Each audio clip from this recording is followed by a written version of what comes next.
Red light. Awesome. Thank you. Hello, everybody. Hello. Thanks for showing up to this wonderfully interesting event where I'm going to talk about adaptive natural farming. I hope to go through a bunch of ideas, being that this is a more of an advanced type experience. The students in the class generally are going to have had some exposure to this. So I'm going to skip over or run through stuff very quickly on some ends, and I might spend a little bit more time on the biology and that kind of thing. There are some errors. One error in here that I noticed, but I don't think there's any others. But I'll definitely point them out if I see any errors that I made during making this presentation. So, what I'm going to be talking about today is adaptive natural farming, which is a little bit different than a lot of the natural farming approaches that you've heard of. I'm going to talk about those during the presentation. And for those that are going to view this possibly on the internet, I want you to know that adaptive natural farming is a concept that was developed on the Big Island of Hawaii, and it is in no relation to any other forms of natural farming, in that other attempts to profit off the industry, this is not really that type of a venture. This is to get the word out to the community and using resources that are available, usually for free or as a agriculture byproduct. So it's a cost-effective way of natural farming, essentially, is what it is. This is Bob the dog. I love Bob because not only is he probably my best hairy friend, but he loves natural farming as well, because I make a lot of things in natural farming that smell really tasty and are actually used as fodder and feed for animals. And a lot of the products he tends to venture into after I leave the field, which is perfectly fine with me, because I know that a lot of this stuff is quite healthy for him, and it's used quite readily in the scientific community and the farming community as a food source for also your soil and your livestock. Can anybody tell me what I made here? It's like IMO 4. It looks like IMO 4. That is IMO 4 in its halfway through of fermentation. You'll notice that it's covered in mycelia on about 50% of it, and when this is all finished, it would be totally covered in a white powdery substance. Hello, you made it. There's a document here, and then we have Megan dropping off some. You were already here. Oh well. I'm Heather Thompson. This guy's hilarious. So, like I said, I'm going to do the same presentation because I hadn't had any time to build an advanced one, but we're going to go through it in an advanced fashion. Okay, so you're going to see a lot of the same stuff. I need it. Okay, like I said, so halfway through IMO 4, and what we'd basically be doing is covering an area about the size of I want to say about 1/3 of an acre with this amount of material here. So. Let's go on to what's the approximate volume of that pile? I would say about 3 yards. A little bit more than a pickup truck full. Okay. You say you would apply to 1/3 of an acre? Yeah, I'll talk about the application rates and all that stuff. But let's talk about what is natural farming. Okay, I got 3 definitions that I use. God, the font is awful on this when I got moved over from a Mac to a PC. I got 3 different definitions here. One's going to be a little bit more detailed. One's going to be a little bit more general. And then one is just kind of covering what most people conceive of as natural farming or understand as natural farming. An agricultural technique that utilizes cultured microorganisms, indigenous microorganisms, and their fermented plant materials as a plant and soil amendment. Okay, let's break that down. Agricultural technique that's understood that utilizes cultured indigenous microorganisms. Cultured meaning the microorganisms are taken from an environment, isolated in some capacity, whether it be in a consortium or by itself, A consortium meaning a group of microorganisms put together. Usually a consortium is symbiotic in that all of the microorganisms relate to each other in some way, and they use each other's presence as a mode to exist, if you will. And fermented plant materials. Fermented meaning usually using sugars or carbohydrates as a source in anaerobic conditions to break down material in a specific way. And it uses a plant and soil amendment. So the materials that are used not only in the soil, but also on the surfaces of plants, also surfaces of seeds, and pretty much any other plant material, fruits and whatnot. Second definition I have up is it naturally increases the beneficial biological populations and mineral content of soil and plant surfaces. Okay. Oh, by the way, last time the camera died, so we didn't get half of it, so I need to make sure you guys are totally on that. Awesome. I got it on a timer. Yeah, awesome. You're the best. So, like I said, naturally increased beneficial biological populations. So, naturally, without chemicals or inducing it with an unnatural source, we're going to take biological populations, typically trying to isolate just the beneficials. Beneficial meaning in relation to plants. Okay, so that's going to be strictly. It might improve soil health, but soil health is gauged upon how a plant responds to it. When you talk about health, now quality is a little bit different, but when you talk about soil health, it's really in relation to a plant. And increases the mineral content of the soil and plant surfaces. Microorganisms being very high in certain minerals that are also the similar minerals that are needed for plants in their development, in their hormone production, and all phases of growth. The third definition is really general, basically saying it's a practice that improves plant and soil quality and dynamics. I would have to say naturally. That's natural farming, is a way to make plants react to the soil environment in a positive way. Dynamics, a little bit different than soil quality. Soil quality being defined as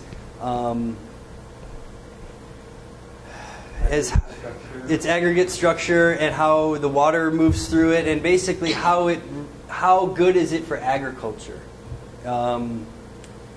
and plant growth. So if you're talking about growth forests or whatever, soil quality would just be the ability for it to harbor plants and provide nutrients and have the right aeration and right microorganisms and macroorganisms in the soil.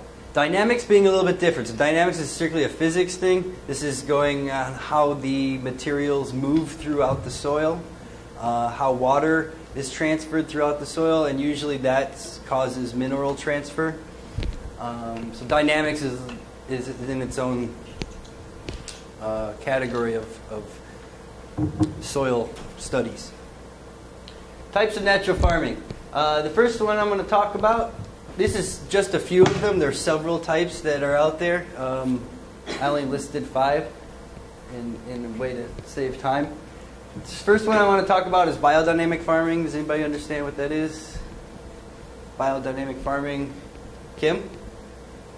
Biodynamic farming is when it's a study, it's a practice that's supposedly been going on since the dawn of time as far as agriculture goes. And what that is a relationship between the farmer and celestial occurrences, tides, season changes, planting on a full moon, that kind of thing. So this is biodynamic farming. This is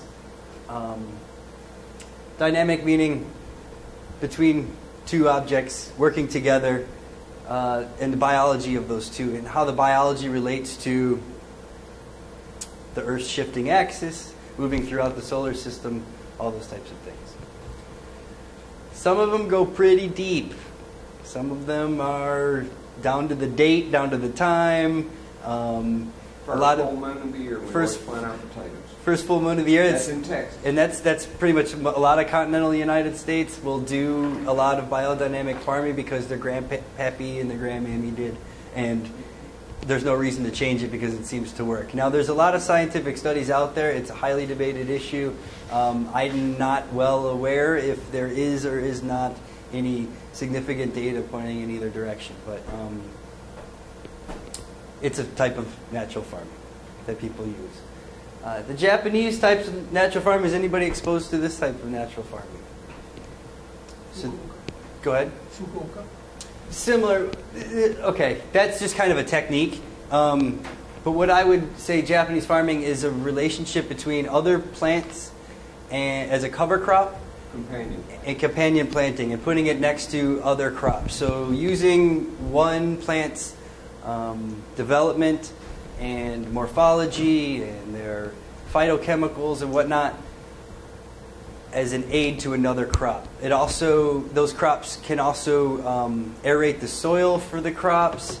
You can prevent weeds with a cover crop. Now, the Japanese system is very specific and very close to biodynamic farming in that there's certain phases and certain times to do plantings and all that good stuff. Once again, I'm not too familiar with it, but I do know of several places that do utilize it, like Mauna Kea Tea Company in Ahualoa. They do this. And questions? Does that include rotation crop approach? Or is that basically like your bohol berries grow under your papayas?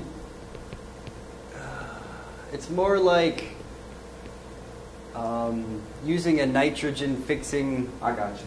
cover crop Okay. next to your tea plants like they do at Mauna Kea.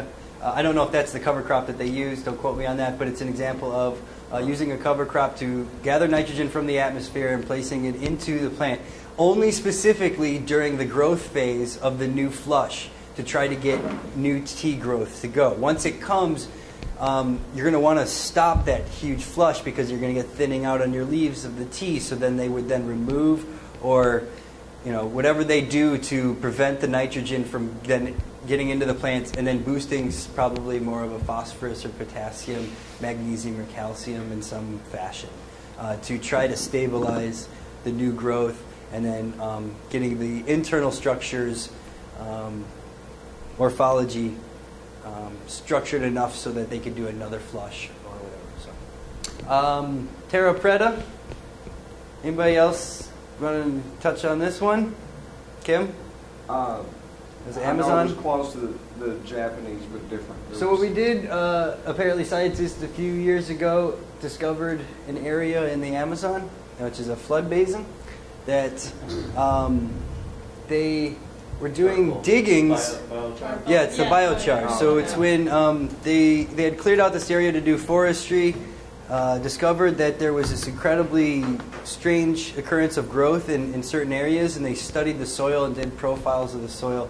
On the side, they were able to notice that there's an incredibly deep reservoir of biochar and charcoal in this area. It turns out Amazonians from millennia ago were using their biochar and their ashes, putting it out in the field and using it as a source for potassium, phosphorus, Condominiums for IMOs. yeah, it's basically homes for IMOs. So Terra Preta is not really all that understood in its ancient uses, or who used it and in what capacity. We know where, and we know that it worked really well, and it has a much better effect as time goes on. Still Right. really well. As 1,000 years down the line, that land area is better off than it was 500 years ago because of amendments that they had put in 1,000 years ago.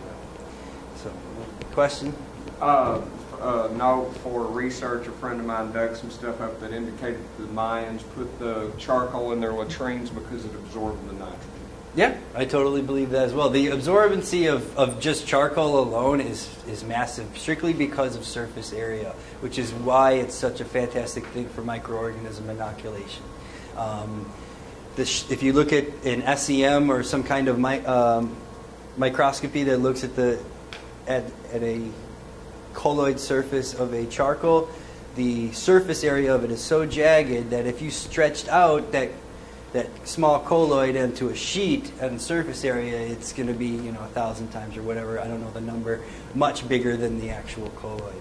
So all those niches and all those little areas are perfect areas for microorganisms to colonate and start breaking down the carbon that's readily available in the structure. So it's a use of indigenous microorganisms. I don't really know if the people that use them know why it worked. They know that it did. So, in my research, I came across NASA uses coconut shell Yep. charcoal, activated charcoal, Mm-hmm. because it has the most surface area. Mm-hmm. We have a readily available source of coconut shells. So we have access to the best biochar Water purification. and water purification and Yeah. all of that, yeah. Yeah. So it's a great source for those of us in Hawaii that can get those, but for the rest of the world, it's definitely difficult to source those. So that's why adaptive farming should not be too specific on what it uses, but the chemical makeup of the materials is what is important. It's not so much the actual materials itself, it's how do they relate to another one that we know works, and just kind of bridging off from there. We all know about Korean natural farming, at least most of us in the room. This is the closest to adaptive natural farming. Like I said, this was developed because Korean natural farming was such an interesting subject. There's claims that it works really, really well.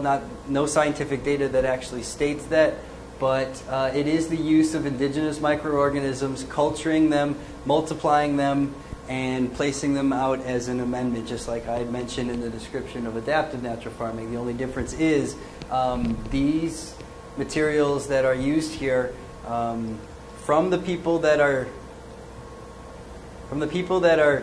telling people about this type of farming, they're pretty strict on the materials that are used in the inoculation process. And adaptive natural farming is a little bit more lenient in that we just find something that works as best as possible. It may not work the best. It may not work as good as the materials that are in Korean natural farming, but they're free and readily available. Now, if you're in Korea, indigenous. If you're in Korea or anywhere probably in the whole region, you are doing adaptive natural farming. You get it? Yeah. But we're not there. So everybody else has to do this, okay?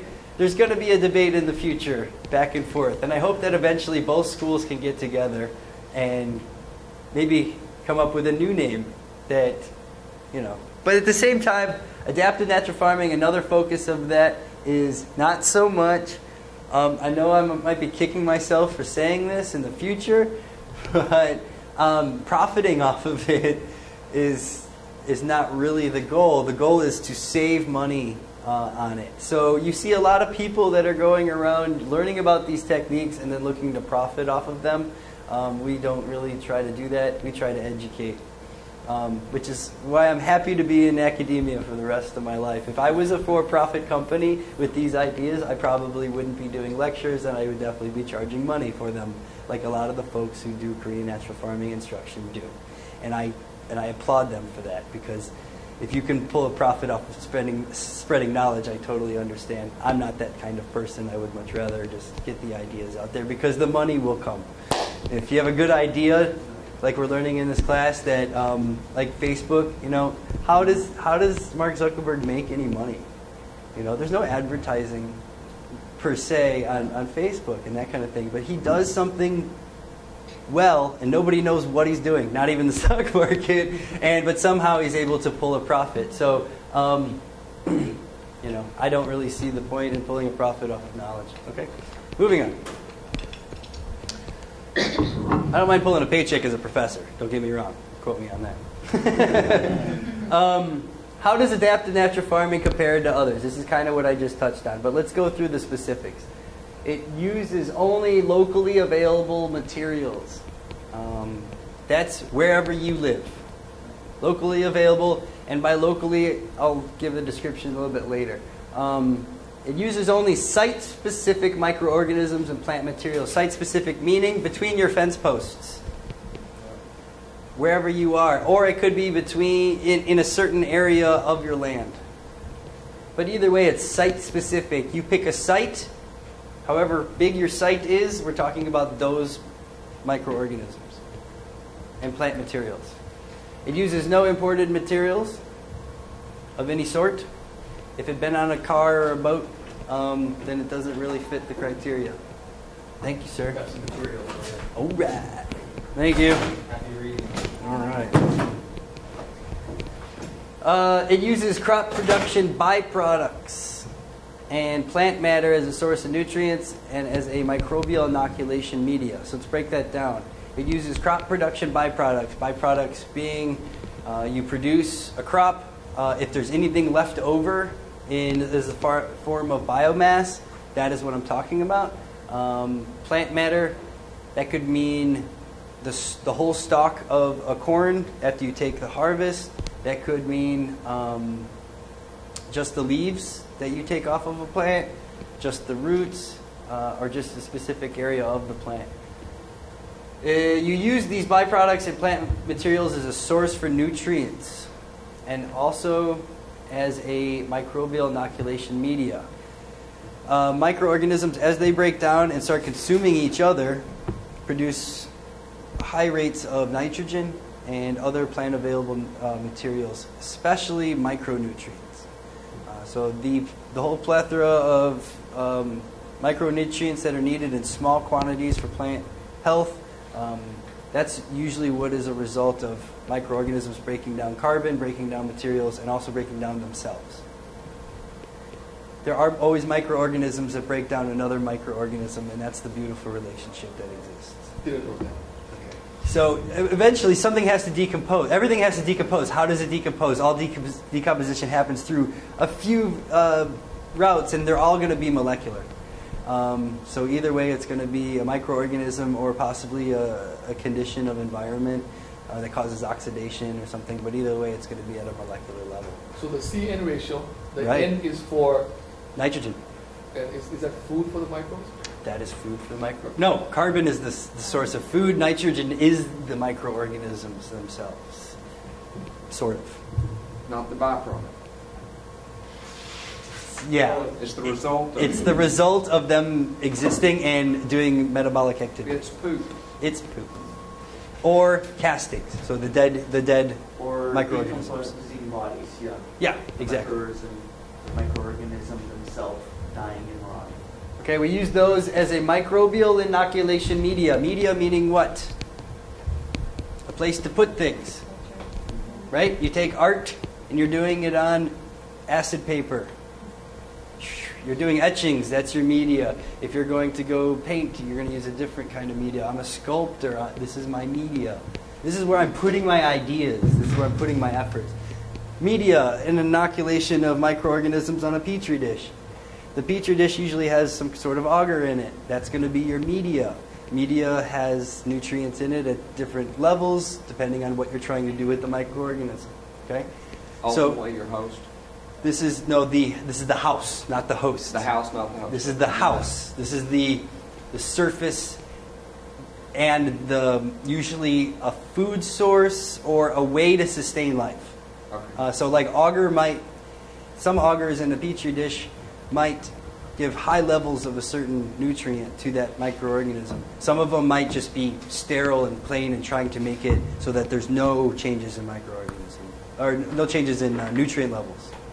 You understand what I'm saying there as far as media goes? So we use byproducts and plant materials to put our microorganisms on. That's what that's saying. Actively reproducing site-specific, this is repeating myself, we're reproducing the site-specific microorganisms that utilize as a soil and plant nutrient source. Reproducing, the big word there. So not only are we taking them out of the environment, but we're replicating them or causing reproduction and stimulating these microorganisms to grow and become higher in population so that we can use them. Now, what do we need to make them reproduce? We need a food source. We need an environment that is applicable for their reproduction, that they can use for reproduction. So, that being said, I don't know where I was going with that. Food source. Yeah. Anyway, I'll get to everything. Don't worry.